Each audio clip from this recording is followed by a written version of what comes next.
Welcome to SP news. ముందుగా headlines చూద్దాం.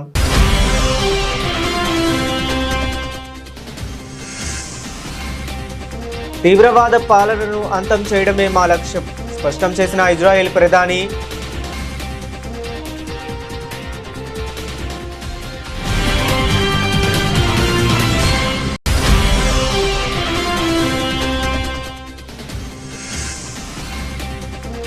DMK పాలన అవినీతిమయమైందంటూ విరుచుకుపడ్డ ప్రధాని మోదీ. తామొస్తే స్వేచ్ఛ పాలన అందిస్తామని హామీ.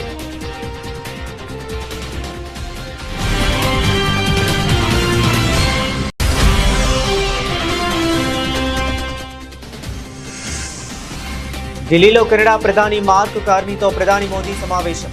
ఇరు దేశాల పరస్పర సహకారంతో అభివృద్ధిపై ద్వైపాక్షిక చర్చలు జరిపిన దేశాధినేతలు.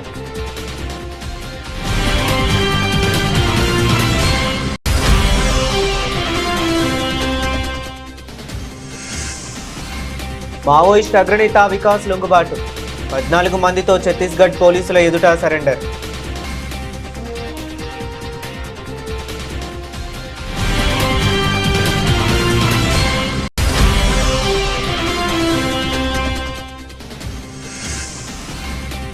తప్పు చేస్తే ఎవరిని వదలం, అర్హులైన పేదవారికి ఇందిరమ్మ ఇల్లు తేల్చి చెప్పిన మంత్రి పొంగులేటి.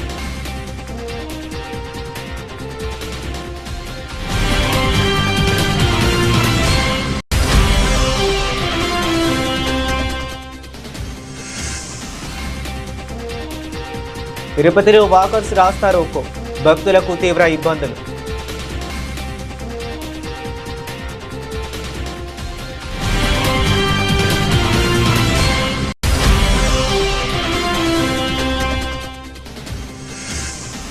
తెలంగాణ రాష్ట్రంలో ప్రధానమంత్రి ఫసల్ బీమా పథకంను వెంటనే అమలు చేయాలి ప్రభుత్వాన్ని డిమాండ్ చేసిన బీజేపీ ఎమ్మెల్యే పాయల్ శంకర్.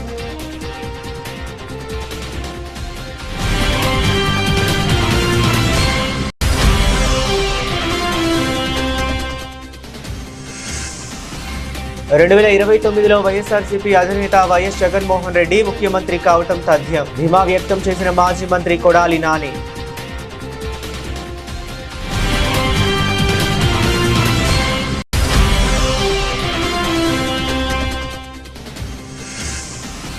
విద్యా కమిషన్ పేరిట తెలంగాణ బిడ్డల భవిష్యత్తుతో చెలగాటమాడుతున్నారు ప్రభుత్వ తీరుపై మండిపడ్డ RS Praveen Kumar.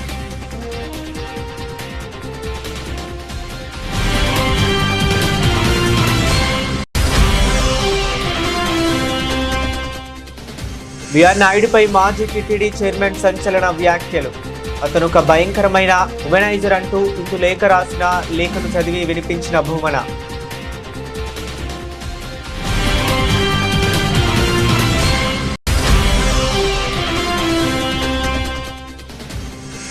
Sanju Samson super innings. World cup semis కు దూసుకెళ్లిన భారత్. మార్చి 5న ముంబై వేదికగా ఇంగ్లాండ్తో సెమీఫైనల్ ఆడనున్న భారత్.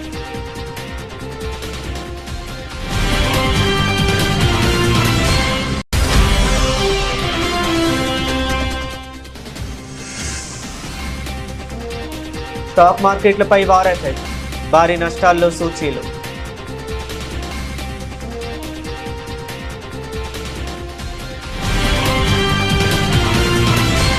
ఇరాన్ ఇజ్రాయెల్ మధ్య యుద్ధం జరుగుతున్న వేళ ఇజ్రాయెల్ ప్రధాని బెంజమిన్ నెతాన్యాహు కీలక వ్యాఖ్యలు చేశారు. తీవ్రవాద పాలనను అంతం చేయడమే తమ లక్ష్యమని స్పష్టం చేశారు. కామినేనితో పాటు పలువురు కీలక నేతలను తాము మట్టుబెట్టామని తెలిపారు. ఇజ్రాయెల్ డిఫెన్స్ ఫోర్సెస్ సంపూర్ణ శక్తిని వినియోగిస్తూ రాబోయే రోజుల్లో టెహ్రాన్ కేంద్రంలో దాడులు మరింత తీవ్రం చేస్తామని చెప్పారు. סיימתי עכשיו פגישה עם שר הביטחון, הרמטכ"ל וראש המוסד. נתתי הנחיות להמשך המערכה. אתמול חיסלנו את הרודן חמינאי, יחד איתו חיסלנו עשרות מבחירי משטר הדיכוי. כוחותינו עולמים עכשיו בלב טהרן בעוצמות הולכות וגוברות, וזה רק ילך ויתגבר עוד יותר במהלך הימים הקרובים. ועם זאת, אלה ימים כואבים. אתמול כאן בתל אביב, ועכשיו בבית שמש, איבדנו אנשים יקרים. ליבי יוצא למשפחות, ואני שולח בשם כולכם אזרחי ישראל איחולי החלמה לפצועים. אנחנו తమిళనాడులో డిఎంకే పాలన అవినీతిమయం అయిపోయిందని, రాష్ట్రంలో మాదక ద్రవ్యాల మాఫియా చెలరేగిపోతుందని ప్రధాని మోదీ ఆరోపించారు. తమిళనాడు పుదుచ్చేరిలో పర్యటన సందర్భంగా మదురైలో జరిగిన ఎన్డీఏ బహిరంగ సభలో ప్రధాని మాట్లాడుతూ, ఎక్కడైనా పారదర్శక పాలన అందించేందుకు మంత్రుల మధ్య పోటీ ఉంటుందని, కానీ డిఎంకే ప్రభుత్వంలో మంత్రులు మాత్రం అవినీతిలో పోటీ పడుతున్నారని ఎద్దేవా చేశారు.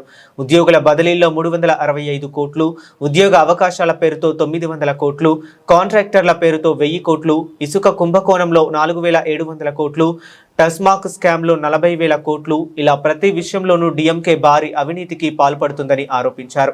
బీజేపీ నేతృత్వంలోని రాష్ట్రంలో డబుల్ ఇంజన్ ప్రభుత్వం ఏర్పడితే ప్రజలకు స్వచ్ఛమైన, పారదర్శకమైన పాలన అందిస్తామని హామీ ఇచ్చారు.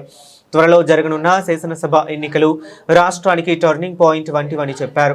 ఈ ఎన్నికల్లో ఎన్డీఏ కూటమిని గెలిపించేందుకు ప్రజలు ఉత్సాహంగా ఉన్నారని ప్రధాని వ్యాఖ్యానించారు. It comes to honesty in politics, K. Kamaraj ji set an example for the whole country. DMK is the example of the exact opposite. 365 crore cash for transfer came, 900 crore cash for job scam, 1,000 crore cash for contract scam, 4,700 crore sand mining scam, 40,000 crore TAS MSc scam. Usually, ministers compete with each other in good work. In DMK, ministers compete with each other in scams. But who are they stealing from? From the poor, from the youth, from the farmers. Such a corrupt government has no moral right to continue. That is why the people of Tamil Nadu have decided to bring in an NDA government. We will give clean and efficient governance. நண்பர்களே, அரசியலில் நேர்மை என்று வரும்போது ஒட்டுமொத்த நாட்டுக்குமே ஒரு எடுத்துக்காட்டாக திகழ்ந்தார் பெருந்தலைவர் கே காமராஜர் அவர்கள். ఢిల్లీలో కెనడా ప్రధాని మార్క్ కార్నీతో ప్రధాని మోదీ సమావేశమయ్యారు. వాణిజ్యంలో భారతదేశం కెనడా సంబంధాలను మరింతగా పెంచుకోవటమే విస్తృత చట్టాన్ని ఆవిష్కరించనున్నారు. ఇక ఇందులో భాగంగా హైదరాబాద్ హౌస్ లో ఇరు దేశాల ప్రధానులు ద్వైపాక్షిక చర్చలు జరిపారు. ఈ సందర్భంగా కెనడా ప్రధాని మాట్లాడుతూ, కెనడా మరియు భారతదేశం రెండు ఆత్మవిశ్వాసం మరియు ప్రతిష్టాత్మక దేశాలని పేర్కొన్నారు. ఇరు దేశ ప్రజలకు ఎక్కువ భద్రత మరియు శ్రేయస్సును సృష్టించడానికి తాము శక్తి, ప్రతిభ మరియు ఆవిష్కరణ మరియు ఏఐలలో కొత్త భాగస్వాములను ఏర్పరుస్తున్నామని వెల్లడించారు. फ्रेंड्स, टेक्नोलॉजी और इनोवेशन में हम नेचुरल पार्टनर हैं. With Canada and India innovation partnership, we will turn ideas into global solutions. पिछले महीने भारत में हुई AI इम्पैक्ट समिट की सफलता में कनाडा के बहुमूल्य योगदान के लिए मैं प्रधानमंत्री कार्नी का आभार व्यक्त करता हूं. हम AI के साथ साथ क्वांटम, सुपर कंप्यूटिंग और सेमीकंडक्टर्स में सहयोग बढ़ाएंगे. क्रिटिकल मिनरल्स पर आज हुआ MOU रिजिलियंट सप्लाई चेन्स को मजबूती देगा. स्पेस सेक्टर में हम दोनों देशों के स्टार्टअप्स और इंडस्ट्रीज को जोड़ेंगे. फ्रेंड्स, प्रधानमंत्री कार्नी के लिए एनवायरमेंट कोई अलग एजेंडा नहीं, बल्कि इकोनॉमिक स्टेबिलिटी का हिस्सा रहा है. ऊर्जा के क्षेत्र में हम नेक्स्ट जनरेशन पार्टनरशिप बना रहे हैं, जिसमें हाइड्रोकार्बन के साथ साथ रिन्यूएबल एनर्जी, ग्रीन हाइड्रोजन और एनर्जी स्टोरेज पर विशेष बल दिया जाएगा। हमें खुशी है कि कनाडा ने इंटरनेशनल सोलर अलायंस और ग्लोबल बायोफ्यूल अलायंस से जुड़ने का निर्णय लिया है। हमारे साझा प्रयासों को आगे बढ़ाने के लिए हम इस वर्ष India Canada renewable energy and storage summit आयोजित करेंगे। सिविल न्यूक्लियर एनर्जी में हमने लॉन्ग टर्म यूरेनियम सप्लाई की लैंडमार्क डील की है। हम स्मॉल मॉड्यूलर रिएक्टर्स और एडवांस रिएक्टर्स पर भी मिलकर काम करेंगे। మావోయిస్ట్ అగ్రనేత హనుమకొండ జిల్లా కాజీపేట మండలం తరాలపల్లికి చెందిన Muppidi Sambaiah alias Babanna alias Sudarshan alias Vikas Chhattisgarh పోలీసులకు లొంగిపోయారు. మావోయిస్టు పార్టీ ఛత్తీస్గఢ్ ఒడిశా సరిహద్దు ప్రాంతాల స్పెషల్ జోనల్ కీలక నేతగా కొనసాగుతున్న సాంబయ్య 14 మందితో అక్కడి పోలీసులకు సరెండర్ అయ్యారు. సాంబయ్య 9వ తరగతి చదువుతుండగానే 1984లో అప్పటి పీపుల్స్ వార్ నేత క్రాంతి రణదేవ్ ప్రోత్సాహంతో పీపుల్స్ వార్ పార్టీలో చేరినట్లు సాంబయ్య బాల్యమిత్రులు చెబుతున్నారు. సాంబయ్య తమ్ముడు నాగేశ్వరరావు అన్న బాటలో పీపుల్స్ వార్లో చేరి ఎన్కౌంటర్లో మృతి చెందారు. బాబన్న పేరుతో ముప్పిడి సాంబయ్య 1988, 1990 పీపుల్స్ వార్ పార్టీలో పరకాల ప్రాంత తొలిదశ కమాండర్గా పనిచేశారు. ఆ సమయంలో బాబన్న దళం పేరుతో పరకాల, రేగుండ, ఆత్మకూర్, మొగుళ్లపల్లి మండలాల్లో రాజకీయ నాయకుల గుండెల్లో రైళ్లు పరిగెత్తించారు. బాబన్న తరువాత ఆర్కే పరకాల కమాండర్గా బాధ్యతలు తీసుకున్నారు. 1995, 96లో ఏటూరి నాగారం డిప్యూటీ ప్లాట్ కమాండర్గా పనిచేశారు. పార్టీ నిర్ణయం మేరకు 2000 తరువాత దండకారణ్యం ఛత్తీస్గఢ్కు వెళ్లాడు. స్పెషల్ జోన్ కమిటీ నేతగా ఒడిశా రాష్ట్ర బాధ్యతల్లో కొనసాగుతున్నాడు. कि आज बड़गर, बोलांगीर और महासमुंद डिवीजन के 15 सशस्त्र माओवादियों द्वारा समाज की मुख्यधारा में जुड़ने के उद्देश्य से आज महासमुंद पुलिस के समक्ष उनके द्वारा पुनर्वासित करने के लिए आगे आए हैं। इसमें प्रमुख रूप से जो विकास है स्टेट कमेटी मेंबर है, साथ में 2 डिविजनल कमेटी मेंबर और अन्य एसीएम और पार्टी मेंबर हैं, जिनके ऊपर कुल 73 लाख का इनाम होता है। और जो स्टेट कमेटी विकास रूप से दर्शन है, इनके ऊपर 25 लाख का इनाम घोषित है। और इसमें जो विकास है तेलंगाना राज्य का रहने वाला है और बाकी जो अन्य कैडर हैं वो सारे छत्तीसगढ़ के और बस्तर क्षेत्र के रहने वाले हैं और विभिन्न जिलों के सुकमा, बीजापुर, नारायणपुर जिले के रहने वाले हैं। ఖమ్మం నగరాన్ని ఆనుకొని ఉన్న వెలుగుమట్ల సంఘటన రాష్ట్ర వ్యాప్తంగా హాట్ టాపిక్ గా మారింది. ఈ నేపథ్యంలో ఖమ్మం కలెక్టరేట్ లో భూదాన్ భూముల నిర్వాసితులను మంత్రి పొంగులేటి శ్రీనివాసరెడ్డి కలిశారు. అనంతరం ప్రతిపక్ష రాజకీయాలపై కీలక వ్యాఖ్యలు చేశారు. వెలుగుమట్ల సంఘటనపై రాజకీయ పార్టీలు ఎవరికి తోచింది వారు మాట్లాడుతున్నారని, ప్రజలకు అసలు నిజాలు తెలియాల్సి ఉందని అన్నారు. గత ప్రభుత్వ హయాంలో కూడా ఇల్లు కూల్చి వేసిన ఘటనలు ఎన్నో ఉన్నాయని ఆగ్రహం వ్యక్తం చేశారు. ఈ అంశం గురించి ఆయన మాట్లాడుతూ రాష్ట్ర వ్యాప్తంగా వెలుగుమట్ల సంఘటనపై రకరకాల ప్రచారాలు చేస్తున్నారని, ఇక్కడ జరిగిన సంఘటనలపై రాష్ట్ర ప్రజలకు నిజం తెలియాల్సి ఉంది. వెలుగుమట్ల అంశంపై పూర్తి స్థాయి విచారణ జరిగింది. ఏ స్థాయి అధికారులైనా తప్పు చేస్తే శిక్ష తప్పదని పొంగులేటి శ్రీనివాసరెడ్డి హెచ్చరించారు.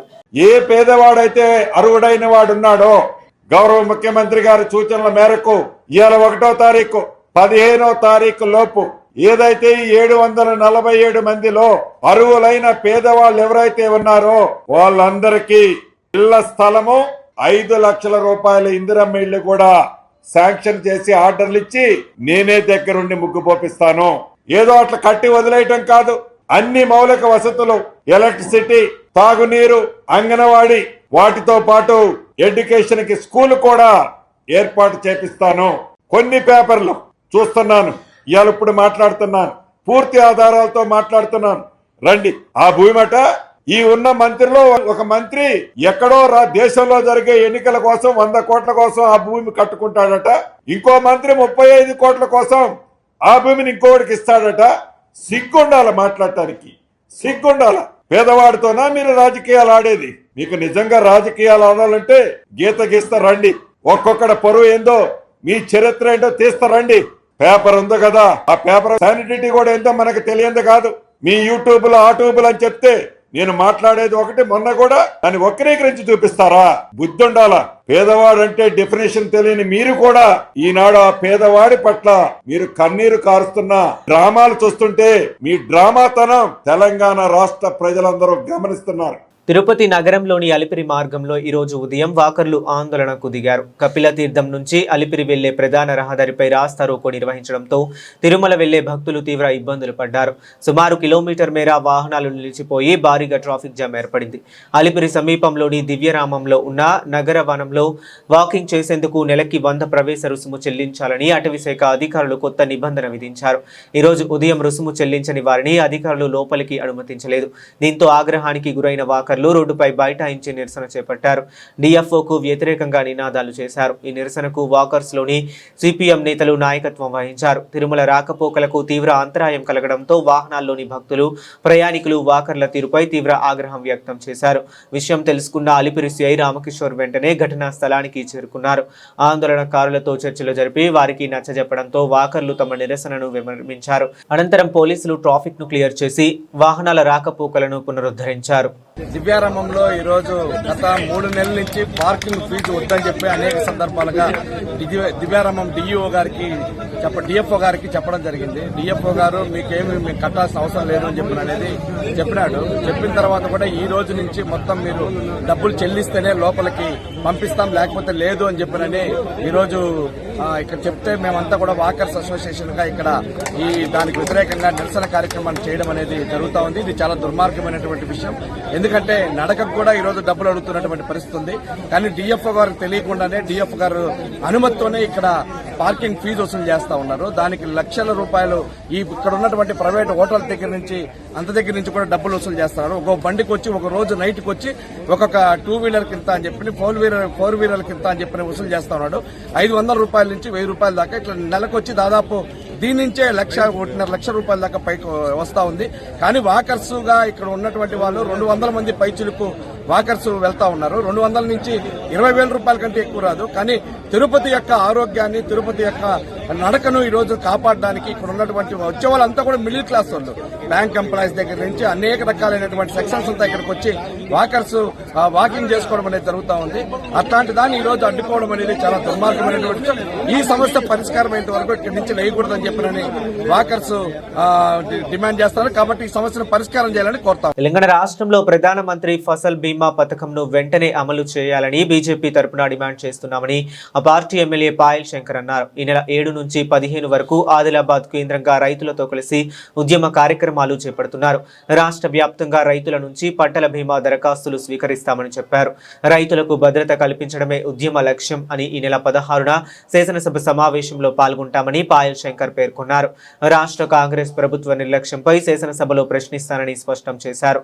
ప్రతి బీజేపీ ఎమ్మెల్యే, ఎమ్మెల్సీ, ముఖ్య నేతలు రైతుల పక్షాన నిలవాలని ఈ సందర్భంగా ఆయన పిలుపునిచ్చారు. అదేవిధంగా భారతీయ జనతా పార్టీ రైతుల పక్షాన నిలబడి ఈ ప్రభుత్వం మీద ఒత్తిడి తీసుకురావాలని ఒక నిర్ణయానికి వచ్చినాం. నిన్న జరిగినటువంటి బీజేఎల్పీ శాసనసభ సమావేశంలో ఒక తీర్మానం చేసినాం. ఈ నెల 7వ తారీఖు నుండి 15వ తారీఖు వరకు ఈ రాష్ట్రంలో ఉన్నటువంటి రైతులందరి దగ్గరికి వెళ్ళి ఈ రాష్ట్రంలో పంటల బీమా అమలు చేయాలని డిమాండ్ చేస్తూ దరఖాస్తులు స్వీకరించేటటువంటి కార్యక్రమాన్ని ప్రారంభిస్తున్నాం. దాన్ని ఆదిలాబాద్ నుంచే ప్రారంభిస్తున్నాం. ఆ యొక్క 7వ తారీఖు నాడు ఆ ప్రారంభ కార్యక్రమంలో ఈ రాష్ట్రంలో ఉన్నటువంటి భారతీయ జనతా పార్టీ శాసనసభ్యులు, ఎంపీలు, ఎమ్మెల్సీలు, మిగతా ముఖ్య నాయకులంతా కూడా ఆదిలాబాద్లో ప్రారంభమయ్యేటటువంటి ఆ యొక్క ఫసల్ బీమా పథకాన్ని ఈ రాష్ట్రంలో అమలు చేయాలనే డిమాండ్తో ప్రారంభమయ్యేటటువంటి ఆ యొక్క కార్యక్రమానికి రాష్ట్రంలో ఉన్నటువంటి భారతీయ జనతా పార్టీ నాయకులంతా కూడా పాల్గొంటారు.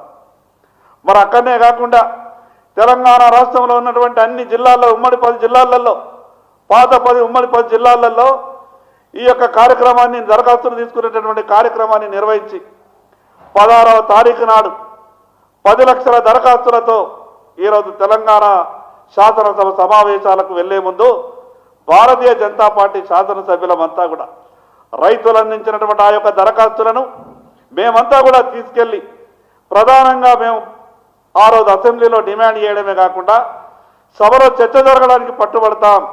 ఆ యొక్క 10 లక్షల దరఖాస్తులను రాష్ట్ర ముఖ్యమంత్రి గారికి ముట్టజెప్పుదాం. దాని ద్వారా రైతుల ప్రధానమైనటువంటి డిమాండ్ ఏదైతే ఈ రాష్ట్రంలో పంటల బీమా పథకం అమలు చేయాలనే డిమాండ్ ఉన్నదో ఖచ్చితంగా వచ్చే ఈ సంవత్సరం ఈ సీజన్లో ఈ రాష్ట్ర బడ్జెట్లో 26-27 బడ్జెట్లో సరిపడా అమౌంట్ వెంటనే ఈ రాష్ట్ర ప్రభుత్వం బడ్జెట్లో ప్రవేశపెట్టాలి. అది కూడా 2029లో వైఎస్ఆర్సీపీ అధినేత వైఎస్ జగన్మోహన్ రెడ్డి ముఖ్యమంత్రి కావడంతో తథ్యమని మాజీ మంత్రి కొడాలి నాని ధీమా వ్యక్తం చేశారు. ఇటీవలే కూటమి ప్రభుత్వం వేధింపులకు గురైన మాజీ మంత్రి అంబటి రాంబాబు కుటుంబ సభ్యులను కొడాలి నాని ఇతర వైఎస్ఆర్సీపీ నేతలు పరామర్శించారు. అనంతరం కొడాలి నాని మీడియాతో మాట్లాడారు. కూటమి బెదిరింపులకు వైఎస్ఆర్సీపీ శ్రేణులు భయపడరు. కూటమి ప్రభుత్వం అంబటి కుటుంబ సభ్యుల్ని తీవ్రంగా ఇబ్బంది పెట్టింది. టీడీపీ నేతలు కావాలని అంబటి రాంబాబును రెచ్చగొట్టారు. అంబటి రాంబాబు క్షమాపణలు చెప్పిన టీటీడీ నేతలు ఆయన ఇంటిపై దాడి చేసి ధ్వంసం చేశారు. పోలీసుల సమక్షంలో అంబటి ఇంటిపై దాడి జరిగింది. లోకేష్ రెడ్ బుక్ రాజ్యాంగాన్ని వైఎస్ఆర్సీపీ భయపడదు. 2029లో వైఎస్ఆర్సీపీ అధినేత వైఎస్ సీఎం కావటం తథ్యమని స్పష్టం చేశారు.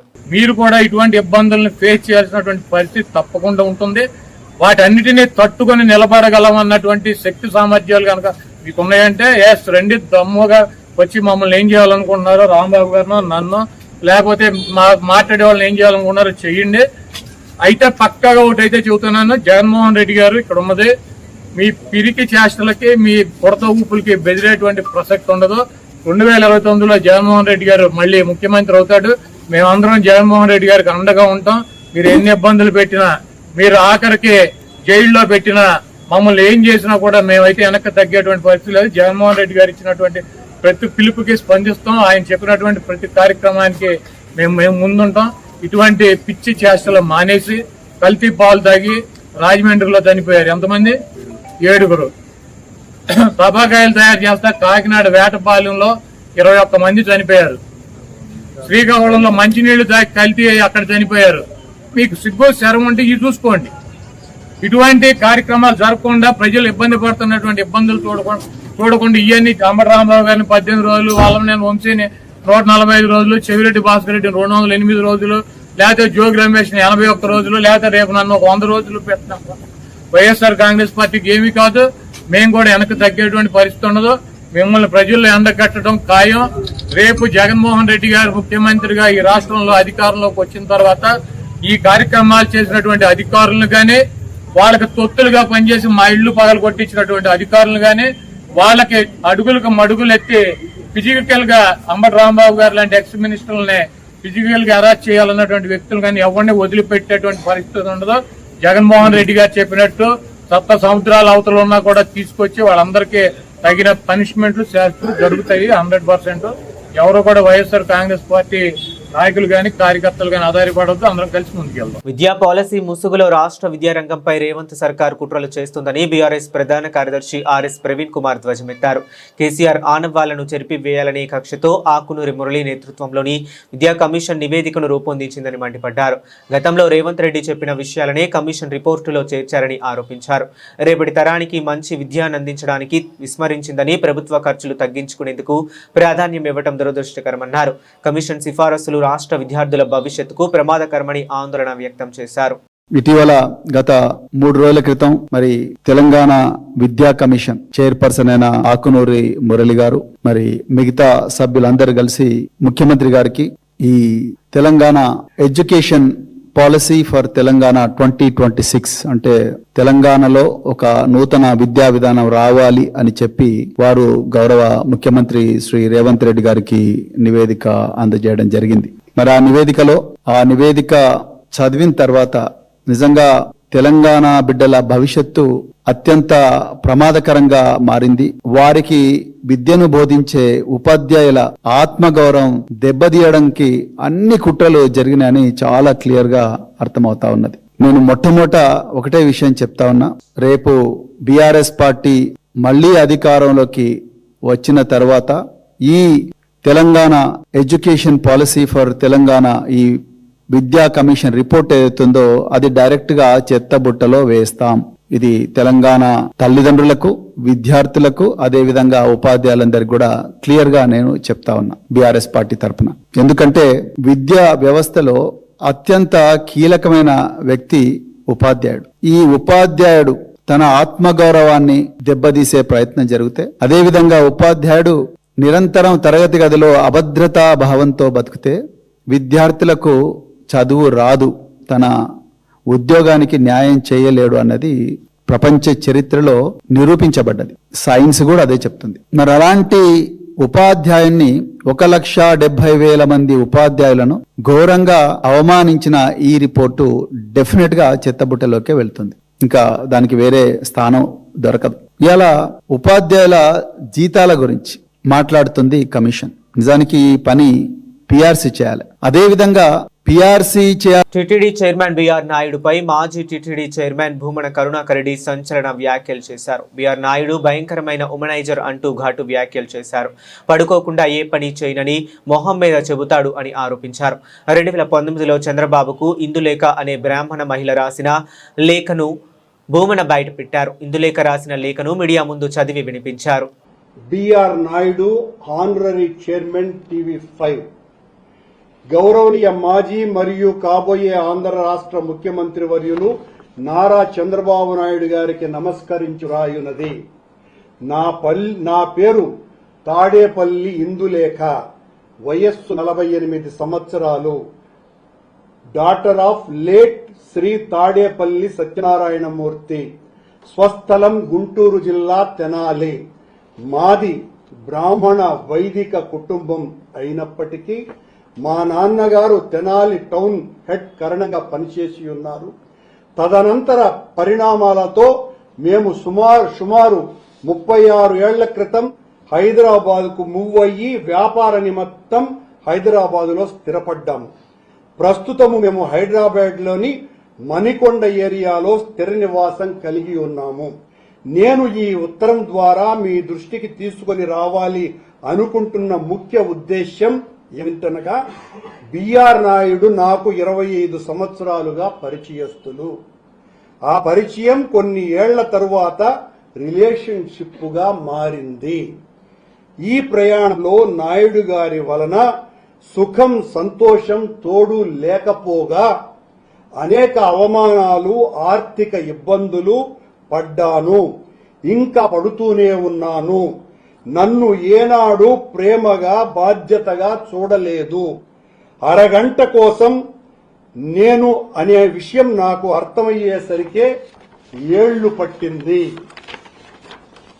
నాయుడు గారు నన్ను బాగా చూసుకుంటాను, ప్రపంచంలో అందరికంటే నువ్వంటేనే ప్రేమ, నన్ను వదిలేయొద్దు అని కళ్ళనీళ్లు పెట్టుకుంటే నమ్మి ఈ రిలేషన్షిప్ స్టార్ట్ చేశాను. నాకు ఒకే కూతురు, ఆ అమ్మాయి 16 సంవత్సరాలుగా SLE సిస్టోనీ లూప్స్ ఏంటది ఐసీసీ పురుషుల టీ20 ప్రపంచ కప్ 2026లో టీమిండియా సెమీఫైనల్లోకి అడుగుపెట్టింది. కోల్కతాలోని ఈడెన్ గార్డెన్స్ వేదికగా వెస్టిండీస్తో జరిగిన ఈ సూపర్ 8 మ్యాచ్లో భారత్ 5 వికెట్ల తేడాతో ఘన విజయం సాధించింది. 196 పరుగుల భారీ లక్ష్యంతో బరిలోకి దిగిన భారత్ సంజు శాంసన్ అద్భుత పోరాటంతో మరో 4 బంతులు మిగిలి ఉండగానే విజయాన్ని అందుకుంది. ఈ గెలుపుతో భారత్ మార్చి 5న ముంబై వేదికగా ఇంగ్లాండ్తో సెమీఫైనల్లో తలపడింది. టాస్ ఓడి బ్యాటింగ్కు దిగిన వెస్టిండీస్ నిర్ణీత 20 ఓవర్లలో 4 వికెట్ల నష్టానికి 196 పరుగుల భారీ స్కోర్ చేసింది. భారత బౌలర్లలో జస్ప్రీత్ బుమ్రా 36 పరుగులిచ్చి 2 వికెట్లు తీయగా హార్దిక్ పాండ్యా, వరుణ్ చక్రవర్తి చెరో వికెట్ దక్కించుకున్నారు. అనంతరం 196 పరుగుల లక్ష్య ఛేదనలో భారత్ ఆరంభంలోనే తడబడింది. అభిషేక్ శర్మ 10, ఈశాన్ కిషన్ 10 తక్కువ స్కోర్కే వెనుదిరిగారు. అయితే 1 డౌన్లో వచ్చిన సంజు శాంసన్ విండీస్ బౌలర్లకు చుక్కలు చూపించాడు. వికెట్లు పడుతున్నా ఒకవైపు వికెట్ కాపాడుకుంటూనే మరోవైపు బౌండరీలతో స్కోర్ బోర్డును పరుగులు పెట్టించాడు. సూర్యకుమార్ యాదవ్ 18, తిలక్ వర్మ 27, హార్దిక్ పాండ్యా 17లతో కలిసి కీలక భాగస్వామ్యాలు నెలకొల్పారు. ముఖ్యంగా సూర్యతో కలిసి 58 పరుగులు, తిలక్తో కలిసి 42 పరుగులు జోడించి ఇన్నింగ్స్ ను చక్కదిద్దాడు. చివర్లో శివం దుబే 8 నాట్అవుట్ శాంసన్ కు సహకరించాడు. ఈ విజయంతో గ్రూప్ 1 నుంచి భారత్ దర్జాగా సెమీస్ బెర్తుకు ఖాయం చేసుకుంది.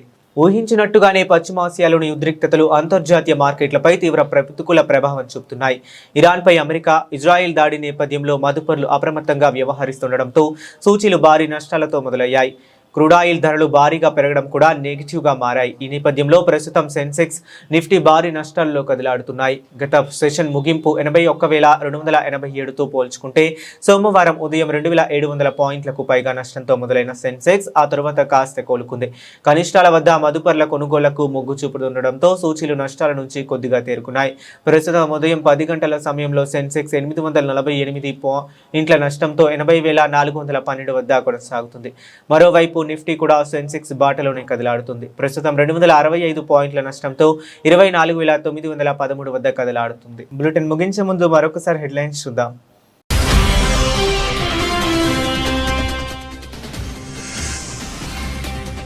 తీవ్రవాద పాలనను అంతం చేయడమే మా లక్ష్యం స్పష్టం చేసిన ఇజ్రాయెల్ ప్రధాని.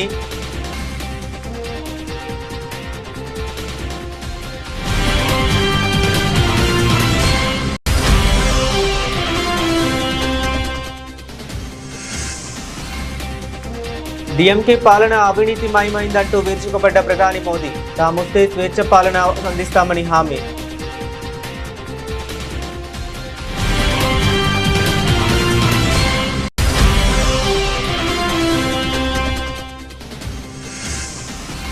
ఢిల్లీలో కెనడా ప్రధాని మార్క్ కార్నీతో ప్రధాని మోదీ సమావేశం.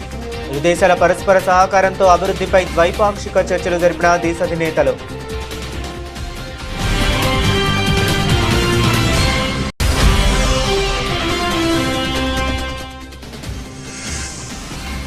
మావోయిస్ట్ అగ్రనేత వికాస్ లొంగుబాటు. 14 మందితో ఛత్తీస్గఢ్ పోలీసుల ఎదుట సరెండర్.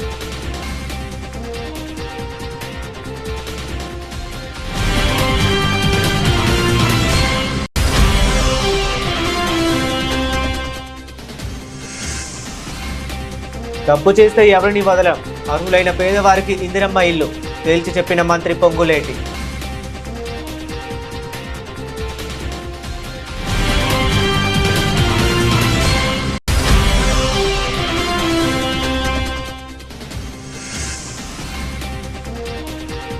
తిరుపతిలో వాకర్స్ రాస్తారోకో, భక్తులకు తీవ్ర ఇబ్బందులు.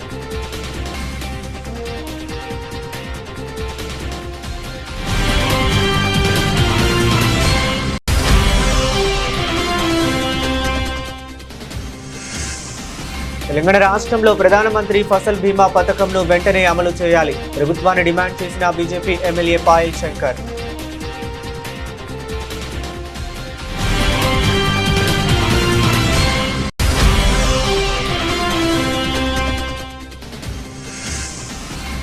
రెండు 2029లో వైఎస్ఆర్సీపీ అధినేత వైఎస్ జగన్మోహన్ రెడ్డి ముఖ్యమంత్రి కావటం తథ్యం. ధీమా వ్యక్తం చేసిన మాజీ మంత్రి కొడాలి నాని.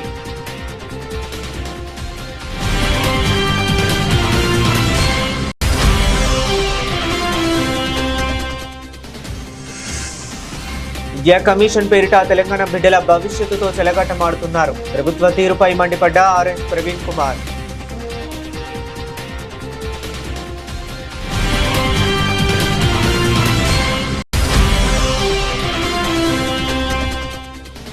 బిఆర్ నాయుడుపై మాజీ టీటీడీ చైర్మన్ సంచలన వ్యాఖ్యలు. అతను ఒక భయంకరమైన ఉమెనైజర్ అంటూ ఇందు లేఖ రాసిన లేఖను చదివి వినిపించిన భూమన.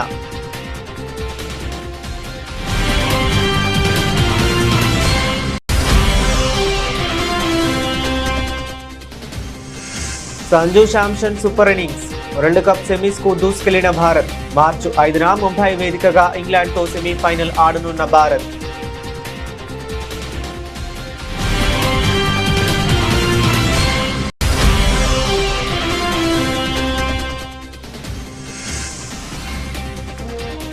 స్టాక్ మార్కెట్లపై వార్ ఎఫెక్ట్. భారీ నష్టాల్లో సూచీలు.